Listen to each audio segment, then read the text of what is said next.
Empezamos por primero Viola y después Carlos. En el micrófono, Viola. Yo soy Eduardo Viola, profesor de Relaciones Internacionales de la Universidad de Brasilia, brasilero argentino. Hace más de 30 años que solo tengo pasaporte brasileño, pero por el portuñol soy más argentino, obviamente. Entonces, yo quería ofrecer, digamos, una visión diferente y crítica hasta cierto punto sobre el presente y el lugar de China en el mundo y el significado de China en el mundo.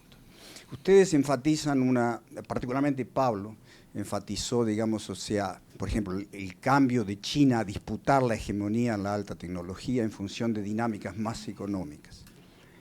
Yo creo que hay en este momento dos dimensiones que no son estrictamente económicas, que son fundamentales para entender a China, la dinámica del mundo y nosotros, América del Sur, en ese mundo, que es el papel de las tecnologías disruptivas y la vuelta de la geopolítica. Las tecnologías disruptivas están sufriendo ahora una aceleración exponencial. Entiendo por tecnologías disruptivas tres grandes familias: inteligencia artificial, biología sintética y nanotecnología de última generación. Esto se resume muchas veces como cuarta revolución industrial, pero es un nombre pobre para la velocidad de transformaciones, particularmente en relación a la inteligencia artificial, con gran impacto en el sistema internacional, y a la biología sintética, con gran impacto en la vida de la sociedad y los individuos particularmente. Entonces, vamos a decir, la aceleración, esa aceleración exponencial que vivimos ahora, es decisivo para entender las transformaciones de China y la relación de China con Estados Unidos. ¿Qué acontece con China? Primero, la percepción. Deng Xiaoping y la generación de Deng Xiaoping hasta Xi Jinping pensaban que, vamos a decir, de algún modo China se iría liberalizando, no democratizando. Inclusive la idea, ellos tenían todos planos de ingeniería social que eran más o menos lo siguiente. El Partido Comunista mantendría el control en el gobierno nacional, pero habría elecciones competitivas a nivel local y habría libertad de organización societal, de organizaciones no gubernamentales. Esa era más o menos la idea dominante en el Partido Comunista en la década pasada. Cuando viene la crisis, la gran crisis en el capitalismo, la percepción china cambia de admiración para una sensación de decadencia del capitalismo, particularmente americano, ¿no? Y el gran crecimiento de China, digamos, o sea, obviamente empodera una visión más de recuperar la centralidad y ir más allá de la centralidad histórica del imperio del medio, ¿no? Entonces, ¿qué es lo que pasa? Cuando llega Xi Jinping se van a sintetizar, primero, la idea de que no es lo ideal, que en realidad domina con Xi Jinping el grupo que dice el Partido Comunista tiene que mantener la hegemonía total sobre la sociedad china, ¿tá? Y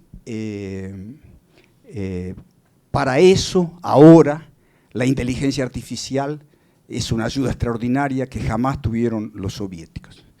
Porque la inteligencia artificial permite dos cosas. En el plano económico, las virtudes alocativas del mercado fueron decisivas en la victoria sobre el comunismo soviético, sobre el planeamiento centralizado. China no tiene más la propiedad estatal generalizada, nada de eso, pero tiene un Estado fuerte, un fuerte componente de capitalismo de Estado, un fuerte componente de planeamiento. Solo que ese planeamiento, por causa de la inteligencia artificial, la capacidad de procesar en escala gigantesca información, compite muy bien con las virtudes alocativas del mercado, ¿no? Entonces, eso es claro en varios escritos de los chinos de los últimos años, digamos, ¿tá? Entonces, eso es la percepción de la disfuncionalidad y decadencia de la democracia, que lleva a mudar de la política del ascenso pacífico de China a la política del sistema de gobierno chino, que le llaman de meritocracia, una combinación de confucianismo y marxismo-leninismo. Solo que en el periodo de Deng Xiaoping avanzaba el confucianismo sobre el marxismo-leninismo. Con Xi Jinping ahora avanza proporcionalmente, no es que vuelva al maoísmo, el marxismo-leninismo, en varias dimensiones. Entonces, en este momento el proyecto, es decir, la idea, y que se está implementando totalmente, el sistema de control social es lo más importante, es decir, es un control social generalizado, que crea una especie de nuevo totalitarismo basado en la inteligencia artificial. Eso es algo que la Unión Soviética no pudo ni jamás soñar, digamos, ¿está cierto? Entonces, esta capacidad de avanzar en la inteligencia artificial, que es superior, claro que ellos vienen en atraso, pero superior al mundo occidental, igual que en la biología sintética, porque no tienen las limitaciones de la protección de la libertad individual y de los derechos individuos y de derechos humanos que hay en Occidente, la utilización de datos en gran escala, digamos, ¿está? Para controlar generalizadamente la sociedad. Entonces yo creo que en este momento nos centramos en un tipo de gran conflicto nuevamente. La geopolítica vuelve, digamos, ¿está? No la geopolítica territorial clásica, a pesar de que haya dimensiones de esto en las disputas en el mar territorial de la China.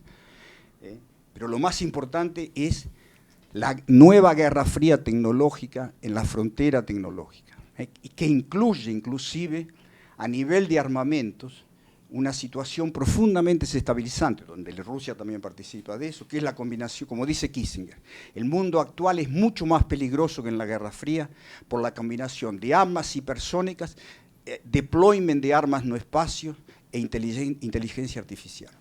Creo que me parece que entender que esto está aconteciendo es fundamental para nosotros aquí, digamos, a pesar de que, vamos a decir, por la estagnación que fue muy bien marcada de los últimos años, cada vez más difícil para nosotros situarnos en este mundo. Gracias. Muy bien, Carlos.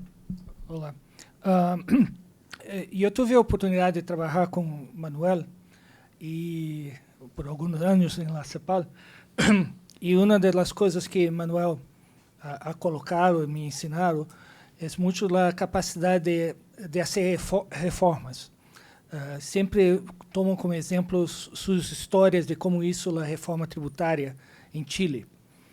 E temos também aí toda a história argentina, que agora está aún mais confusa, ou seja, que é o conflito distributivo em Argentina, né? Então, me pergunto se, em um cenário atual, para Manuel, como você poderia pensar em fazer uma reforma, não tributária, por exemplo, o sistema de pensões, que é algo que está em discussão em Chile? Como fazer essa negociação frente a essa classe média, frente a agora, talvez, aí saliendo um pouco de los economistas, de uma cultura de privilégios. Mesmo essa classe média muito barra, ela quer já ter esses privilégios. E aí, o professor Pablo, um pouco, como o velho conceito de conflito distributivo se ingressa com a coisa de cultura de privilégios, especialmente em um país de dificuldades econômicas como a Argentina. Samuel. Um pouco nessa direção, a pergunta para o Pablo. O Macri recebeu da Cristina um governo com um déficit primário de 4,5% do PIB. Na virada de 2014 para 2015, o déficit primário herdado pelo presidente Macri foi de 4,5% do PIB. Agora? Na virada de 2014 para 2015. Não te escutei. Em que momento 4,5%? Quando assumiu Macri, La herencia de Sí, Cristina sí. recibida por Macri. Macri assumiu, havia uma inflação de 25% ao ano, uma inflação represada de 10 pontos percentuais, um déficit primário de 4,5% do PIB. Ora, um déficit primário de 4,5% do PIB, no meu entender, não é uma questão de executivo, não é uma questão do governo, do presidente, muito menos não é uma questão do ministro da Fazenda. É uma questão do legislativo. Quer dizer, a sociedade tem que entrar num acordo como que ela tributa, como ela paga as contas. Não dá para haver um déficit primário de 4,5% do PIB. E, por um lado, para a situação ser mais grave, a Argentina estava a pleno emprego em 2014. Não havia desemprego. Então, déficit, porque o Brasil, por exemplo, tem um déficit primário de 1,5%, mas nós temos desemprego. Então, quando eu calculo ajustado ao desemprego, nosso déficit é de 0,5%. Então, tinha uma situação de um conflito distributivo aberto, gravíssimo, agudíssimo. E Macri não conseguiu comunicar para a sociedade que esta era a situação. Nem sei se ele tinha o diagnóstico, se ele entendia que havia um problema estrutural que não era responsabilidade dele, era responsabilidade do Legislativo. A função dele, enquanto presidente, era ser o maestro dessa negociação, dessa concertação. Mas essa é uma concertação do Legislativo. Minha pergunta é, vamos ter uma transição. Provavelmente, Fernandes vai ser o próximo presidente. ¿No tenés otra pregunta? A questão é, a Argentina vai ter que passar por uma nova hiperinflação ou Fernandes conseguirá negociar um pacto fiscal naquela sociedade? Bueno, volvemos a la mesa. Sí. ¿Empiezo yo? Sí.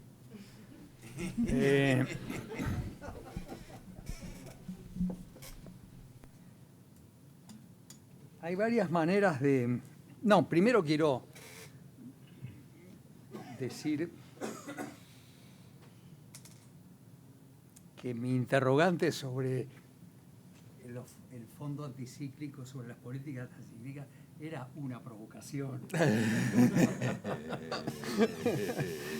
Y para ilustrar el hecho de que es una provocación, déjame ilustrar, digo, hay algunos casos muy especiales de países que no hicieron políticas anticíclicas en el boom y que podemos ver que lo que está pasando hoy, digamos, Un poco más cercano al micrófono, Pablo. Por favor. y que podemos ver lo que está pasando hoy.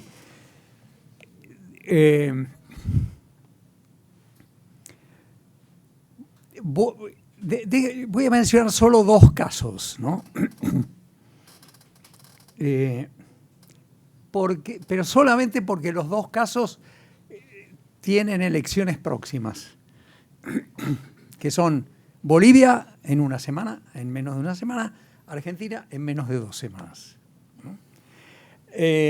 Esto es simplemente para Por favor, terminar con el tema. Lo mío fue una broma, fue No, una provocación. No, pero el número es muy impresionante a favor de quienes sí tuvieron políticas anticíclicas.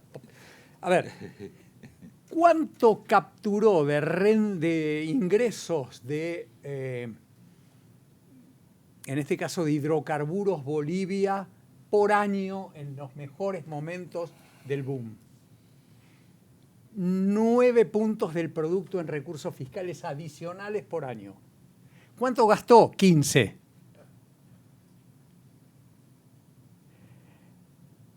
Argentina. ¿Cuánto que es agrícola-ganadero, por lo cual no puede capturar mucho, ¿no? Es decir, los precios fueron más altos en los otros países, en los países andinos, mineros y petroleros, ¿no?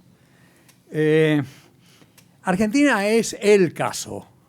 Argentina capturó recursos del sector agropecuario en el mejor momento, no siempre, por 4 puntos del producto y gastó por 17 puntos del producto adicionales. Por 17 puntos del producto adicionales. En ampliación de derechos. Esto es, diferencio con Ecuador, y miren que Ecuador está en un problema hoy, diferencia con Ecuador. De los derechos no es fácil volver. De la obra pública en infraestructura, como predominantemente hizo Ecuador, se puede volver más rápido, se puede volver mejor. Y aún así, observen ustedes las dificultades para volver, ¿no? En estos días. Quiero decir, no hay duda, el costo de no haber sido la hormiguita y haber sido la cigarra es un costo enorme, enorme. Yo simplemente me quedé con la idea de bajo qué condiciones es más fácil llegar a una política anticíclica. Condiciones de contexto, del estado de la sociedad, de los conflictos distributivos. Y entonces quiero ir al punto de los conflictos. Y de todas maneras, antes de ir al punto de los conflictos distributivos, sí quiero mantenerme en una diferencia para seguir discutiéndolo en el futuro sobre la cuestión de el largo y el corto plazo. No hay ninguna duda que si tenés una crisis primero tenés que resolverla. Digo, estoy de acuerdo con Manuel.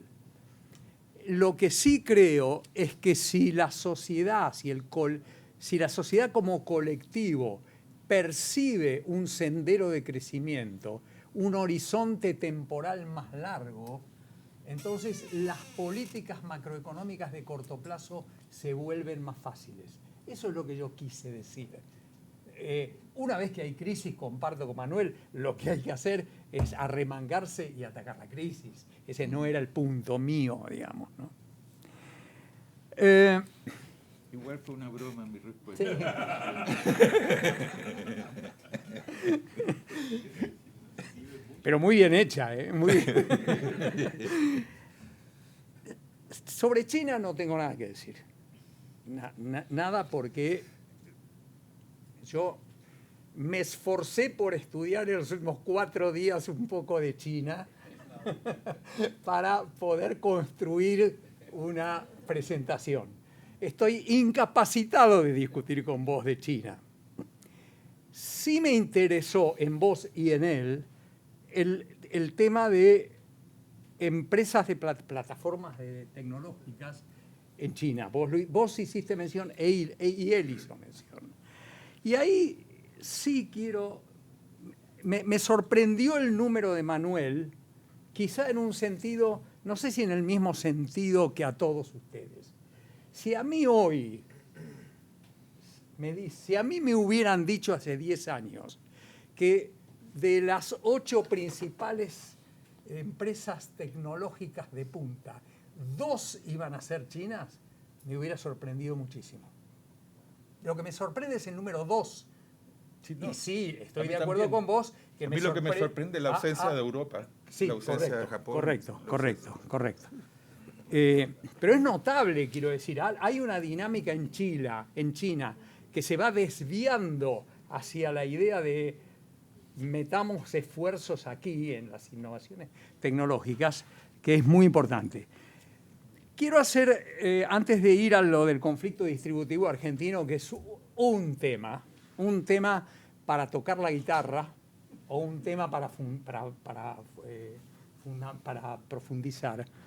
Sí me gustaría que algún día, así como vos hiciste bien la cuenta acerca de la caída de la pobreza con cambios en la canasta, ¿no?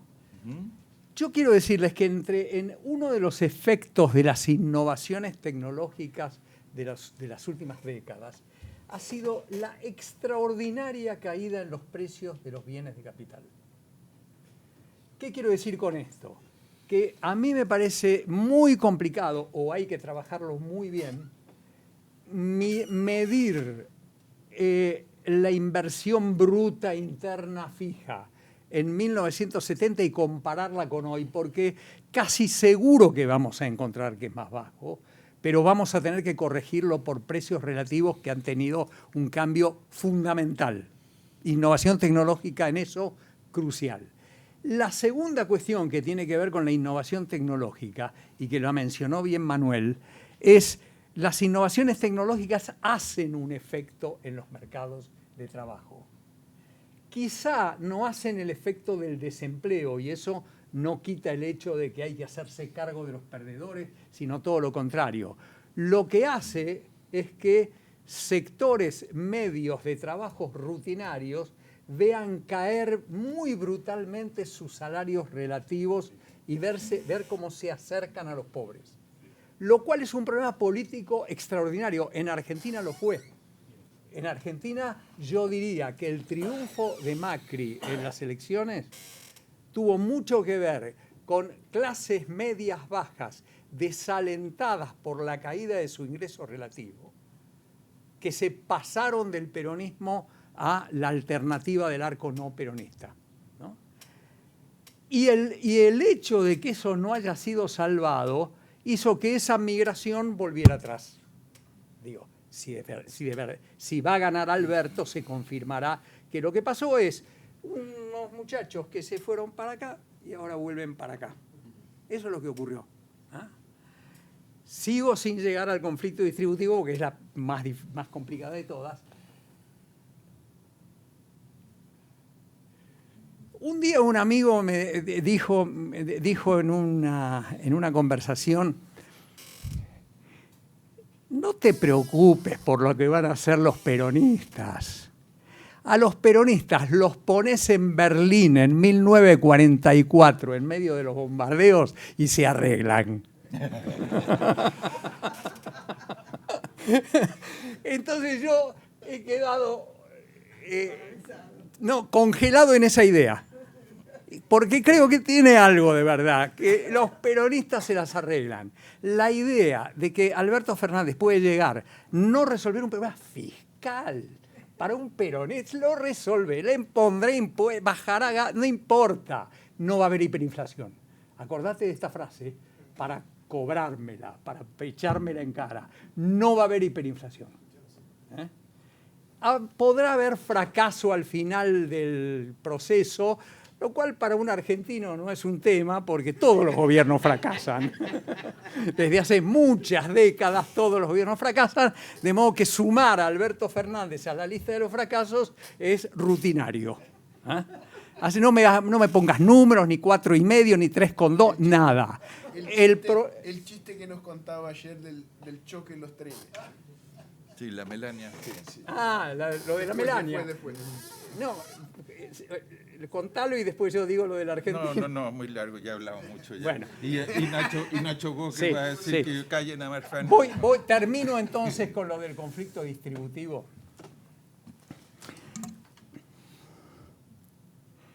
Primero hay que entender que en la Argentina desde hace mucho tiempo, y creo que precisamente por las características del conflicto distributivo, la economía está muy dolarizada y el traspaso a precios de una depreciación monetaria distinto a Chile, distinto a Brasil, es muy alto.